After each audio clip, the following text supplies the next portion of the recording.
Pajak, kembali lagi bersama kami di Sik Asik Siniar Pajak Asik. Nah, bagaimana kabar kawan pajak semuanya? Semoga dalam keadaan sehat dan tetap semangat ya. Nah, mungkin kawan pajak ini ya, terutama di wilayah Tulungagung dan Trenggalek belum familiar ya dengan kami berdua ya. Perkenalkan, saya Rani. Saya Zakia. Kami berdua ini adalah penyuluh di KPP Pratama Tulungagung. Nah, salam kenal semuanya. Salam kenal kantor pajak. Nah, kawan pajak, ini pada kesempatan podcast kali ini kami akan membahas mengenai tata cara pelaporan SPT tahunan di Kortek ya. Nah, mungkin kawan pajak ada yang ini ya masih bingung ya, Kortek itu apa, atau mungkin malah baru dengar. Nah, jadi Kortek itu adalah sistem administrasi perpajakan yang terintegrasi. Ini dimulainya mulai 1 Januari ya Mbak Zakia ya. Nah, nanti di implementasi Kortek ini, maka aplikasi yang sebelumnya ya, yang lama seperti e-filing, e-billing, e-faktur, e-form dan lain sebagainya itu sudah tidak dipergunakan lagi. Nanti kecuali untuk pembetulan SPT tahunan di 2024 ke bawah ya Mbak Zakia ya. Iya, betul. Jadi untuk selanjutnya 2025 ini sudah menggunakan sistem Kortek semua ya Mbak. Ya, jadi terutama SPT tahunan nih, karena mulai tahun depan kita udah harus pakai Kortek. Nah, Mbak Zakia, ini ada perbedaan nggak antara pelaporan SPT tahunan dengan sistem Kortek dengan yang lama? Oh iya.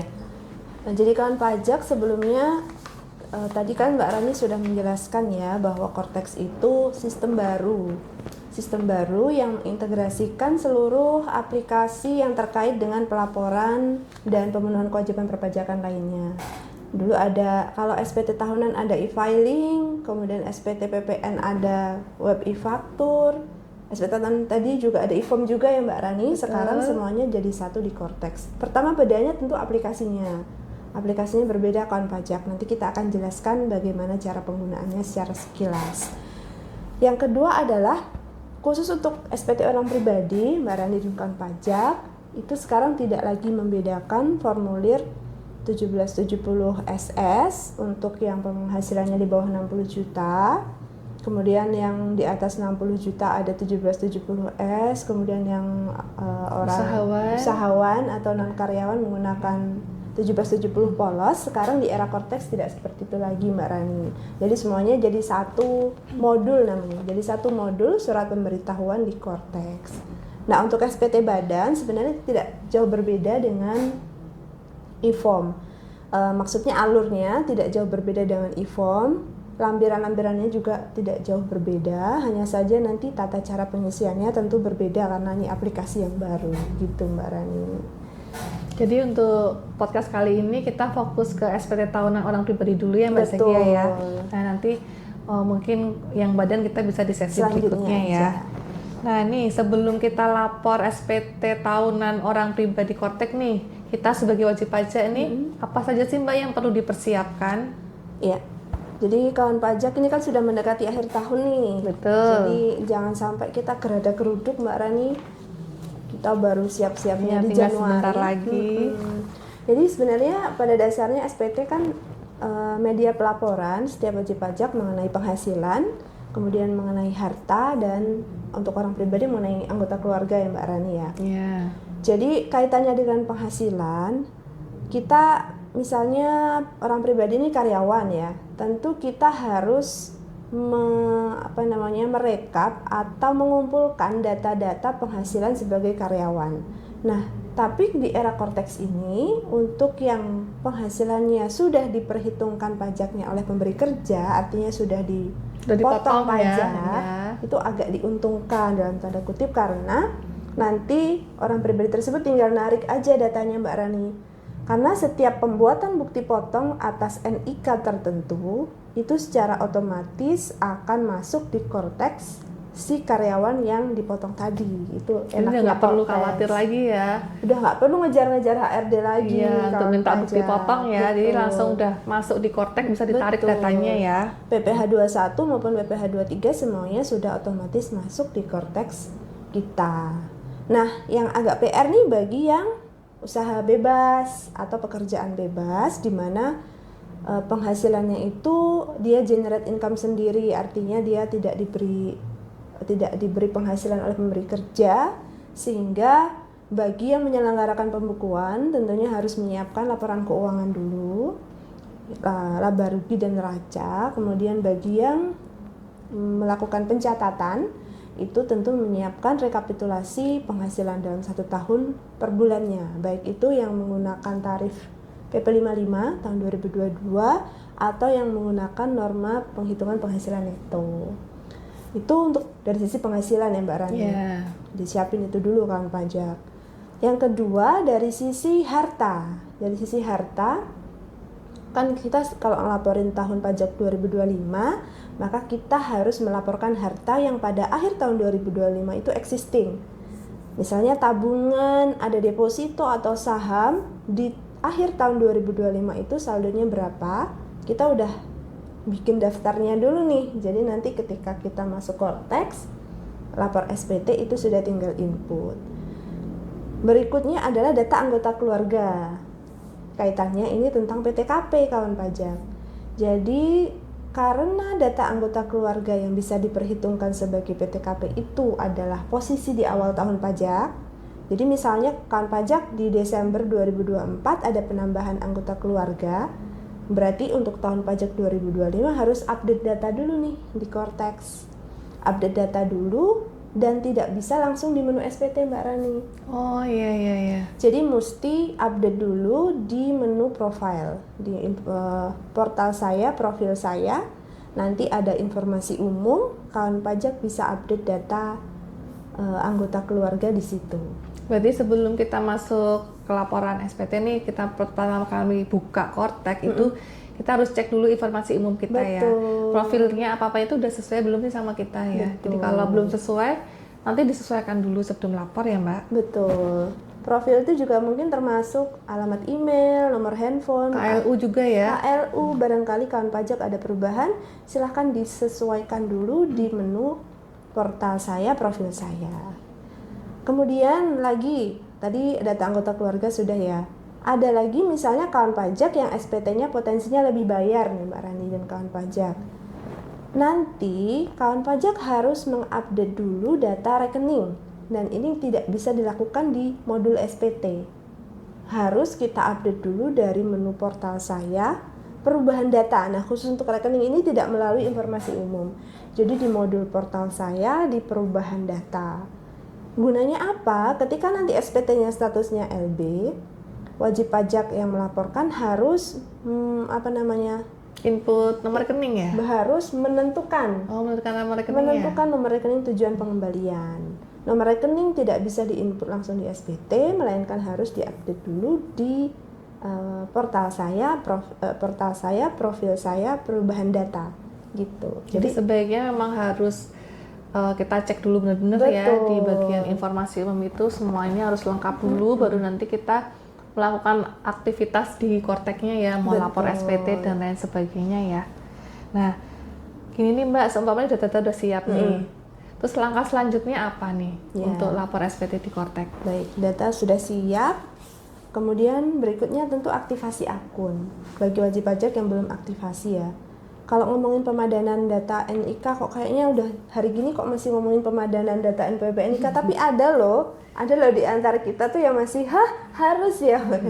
Karena barangkali juga ada yang belum tahu bahwa untuk tahun 2025 sampai ke depan nanti identitas perpajakan kita udah jadi NIK kawan pajak. Jadi NPWP format Betul lama sekali ya. yang 15 digit itu sudah tidak digunakan. Iya, Jadi kita udah pakai NIK. semua. Aktivasi akun terutama. Aktivasi akun ini bisa dilakukan secara mandiri oleh kawan pajak melalui Cortex djp.pajak.go.id. Di bawah nanti ada menu aktifkan akun gitu. Dengan catatan bahwa nomor telepon dan alamat email yang saat ini ada di master file DJP itu sudah sesuai dengan yang Wajib pajaknya wajib ya. pajak punya gitu. Ya. Kalau ternyata gini, oh, saya ada perubahan email nih atau aduh nomor handphone saya udah hangus nih, Iya, berarti nggak benar. bisa aktivasi akun secara mandiri, harus dibantu oleh petugas pajak di KPP terdekat. Jadi borderless ya kawan pajak, misalnya lagi dinas ke luar kota, tidak apa-apa silakan datang ke KPP terdekat. Aktifkan akun. Yang pertama ya, pastikan akun Korteksnya sudah aktif. Yang kedua adalah sudah membuat namanya kode otorisasi DJP. Itu gunanya untuk tanda tangan elektronik. Karena sekarang SPT kita dilaporkan secara elektronik, tentu tidak lagi menggunakan tanda tangan basah. Ketentuan secara pajak adalah menggunakan kode otorisasi yang sudah dipersamakan dengan secara hukum dengan tanda tangan basah. Itu nanti ada di menu portal saya, kode otorisasi. Jadi setiap kita baru aktivasi, itu silahkan langsung membuat kode otorisasi DJP yang passwordnya itu nanti dipergunakan untuk tanda tangan elektronik. Tanda tangan elektronik itu nanti untuk ini Mbak Rani, misalnya mau bikin bukti potong, Ya. pas mau terbitkan itu harus tanda tangan dulu, nah memasukkan kode tersebut. Atau mau buat faktur pajak, sama ya, segala hal yang bisa menerbitkan dokumen secara pajak itu harus membutuhkan kode otorisasi. Nah, berarti udah nggak perlu lagi ya ke depannya tuh kayak kode verifikasi. Oh iya. Nah, jadi udah nggak pakai itu tuh lagi yang dikirim ke email, ke Betul. SMS, udah nggak perlu lagi ya. Lebih gampang lagi, lebih mudah lagi berarti dengan Kortek ini ya Mbak Zakia ya. Kalau dulu kita tuh PR-nya kalau lagi crowded gitu Menunggu kode sampai ya. setengah hari. Sekarang tidak ada lagi. Sekarang udah nggak perlu lagi ya Mbak. Betul. Dan sudah tidak ada lagi sertifikat elektronik untuk keperluan pelaporan SPT, terutama badan ya. Sekarang tidak ada lagi. Gitu. Nah ini kalau di masyarakat kita ini itu kan banyak ya yang terutama istri nih Mbak yang memiliki NPWP sendiri. Misalnya PNS, karyawan, apa tenaga ahli gitu-gitu ya. Itu kan biasanya kalau dulu di DJP online itu kan ada perhitungan MTPH gitu ya. Terus tapi kenyataannya bisa tuh nggak dilaporkan Oh iya, benar. PHMT-nya. Nah, kalau di Kortek ini nanti bagaimana Mbak? Ya, jadi kan pajak terutama bagi yang sudah berkeluarga, pastikan bahwa memang jika NPWP, jika istri memilih untuk perhitungan pajak secara terpisah, itu pastikan memahami ya. Karena secara pajak, jika suami dan istri itu memiliki NPWP terpisah, maka nanti penghitungannya akan berbeda dengan yang penghasilannya diperhitungkan secara gabungan gitu. Secara pajak, keluarga itu adalah satu entitas.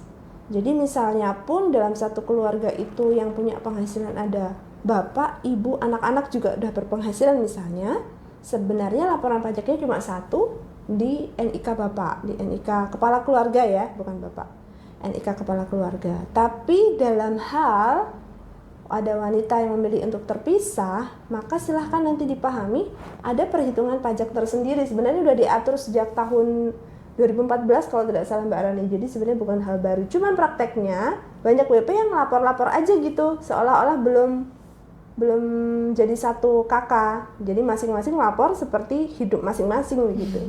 Padahal tidak seperti itu.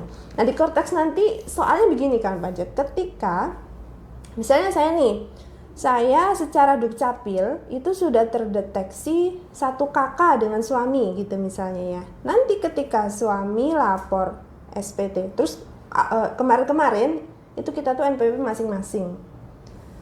Ketika di Korteks, pas suami mau lapor SPT dan terdeteksi di situ ada NPWP istri yang terpisah, maka akan ada kolom yang harus diisi Mbak Rani, yaitu kolom status PH atau MT. PH itu penghitungan pisah harta, artinya suami dan istri memiliki perjanjian untuk hartanya dicatat secara terpisah.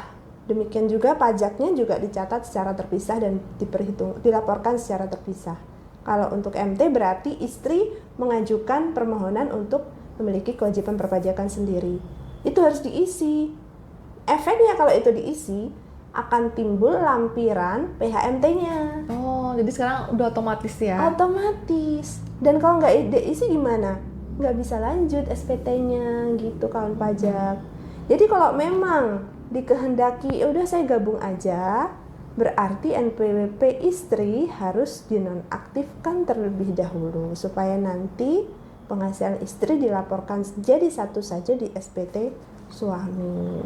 Karena kalau terdeteksi NPWP istri aktif, NPWP suami aktif, efeknya nanti penghitungan pajaknya kemungkinan besar akan ada kurang bayar. Kan sayang banget ya, padahal sama-sama karyawan sudah dipotong oleh pemberi kerja, tapi harus bayar lagi pajaknya karena perhitungan terpisah tadi. Gitu Mbak Rani dan kawan pajak. Jadi nanti ini ya Mbak, kalau daripada ribet nih gitu, jadinya terus ya udah deh gitu, mau gabung aja gitu sama suami, nanti harus yang NPWP harus dinonaktifkan ya. Betul, dinonaktifkan terlebih dahulu. Baik. Nah ini juga Mbak, untuk yang penjelasan lampiran-lampirannya itu, Baik. kalau yang memilih status PHMT tadi itu ya, itu lampirannya apakah banyak yang harus diisi? Lampirannya sebenarnya nanti kawan pajak bisa cek di Per 11 tahun 2025. Sebenarnya nanti kita hanya mengisikan penghasilan masing-masing gitu. Penghasilan masing-masing nanti sistem secara otomatis akan menghitung porsi penghasilan yang akan diperhitungkan PPh-nya. Jadi sistem menghitung otomatis, kita hanya memasukkan penghasilan suami berapa, penghasilan istri berapa, kemudian istri menginput NPWP suami, dalam hal ini NIK ya. Kemudian sebaliknya suami juga menginput NIK istri, karena nanti nge-link kawan pajak. Jadi kita nggak bisa tipu-tipu pokoknya kalau Kortex ini. Iya, jadi ada cheating-cheating. Jadi nanti sistem akan menghitung sendiri tuh porsi penghasilan yang diperhitungkan di SPT suami dan yang diperhitungkan di SPT istri. Nah itu juga nanti harus dipikirkan ya kawan pajak ya. Jadi yang apalagi statusnya istri nih, apakah mau memilih gabung atau mau tetap terpisah, ada konsekuensinya masing-masing. Betul. Ya.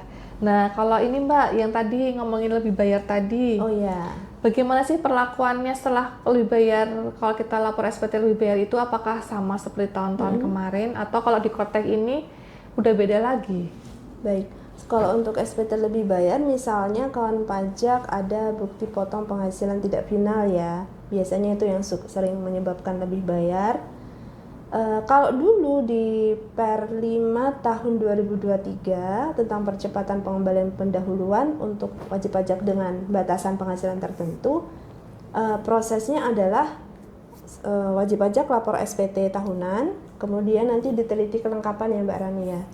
Kemudian kalau tidak lengkap akan diterbitkan surat permintaan kelengkapan. Kemudian kalau WP tidak menjawab kelengkapan tersebut, nanti akan diterbitkan surat pemberitahuan SPT tidak disampaikan. Nah, pengaturan mengenai hal tersebut itu diperbarui di Per 16 tahun 2025. Boleh nanti kan pajak kalau mau cek pernya ya. Intinya adalah misalnya WP lapor SPT dan setelah diteliti ternyata ini tuh sebenarnya salah isi aja, sebenarnya nggak lebih bayar nih, WP salah isi aja. Kalau di ketentuan lama, penelitian akan dilanjutkan ke pemeriksaan. Jadi ini bebannya pemeriksaan makin banyak nih, padahal cuma karena salah pengisian. Kalau di Per 16, sepanjang di penelitian memang ini tuh cuma salah isi, maka nanti peneliti akan menerbitkan surat pemberitahuan SKP/PKP tidak diterbitkan dan proses tidak dilanjutkan ke pemeriksaan. Itu kalau memang tidak ada LB. Tapi kalau memang ada lebih bayar, prosesnya sama seperti yang lalu-lalu Mbak Rani dan kawan pajak. Pengembalian akan diterbitkan dulu dengan SKP/PKP, surat keputusan pengembalian pendahuluan kelebihan pajak ya. Dengan terlebih dahulu ketika lapor SPT, kawan pajak memilih rekening tujuan pengembalian. Nanti setelah penelitian selesai akan diterbitkan surat keputusan pengembalian kelebihan pajaknya. Sama seperti skema lama. Yang beda tadi aja. Kalau misalnya memang SPT LB itu hanya salah isi, itu tidak diteruskan ke pemeriksaan, melainkan hanya diterbitkan pemberitahuan saja ke wajib pajak. Jadi tetap dianggap lapor ya Mbak Tetap ya? dianggap lapor. Ya, kalau dulu kalau enggak kan dianggap Tidak pernah ada BPS ya, Iya. BPS-nya hilang begitu saja. hilang kan. Kalau sekarang tetap dianggap lapor tapi tidak bisa proses lanjut untuk LB-nya tidak bisa. Betul. Untuk penelitian seperti itu ya Mbak. Iya, betul sekali kawan pajak. Nah kawan pajak, semoga dengan penjelasan Mbak Zakia tadi kawan pajak dapat mempersiapkan ini dulu ya aktivasi akun Korteknya, terus kode otorisasi DJP-nya. Jadi sehingga nanti saat pelaporan itu udah lancar, udah aman ya. Jangan lupa follow Instagram kita @pajaktulungagung, subscribe. Sampai jumpa di episode selanjutnya Sik Asik. Siniar Pajak Asik.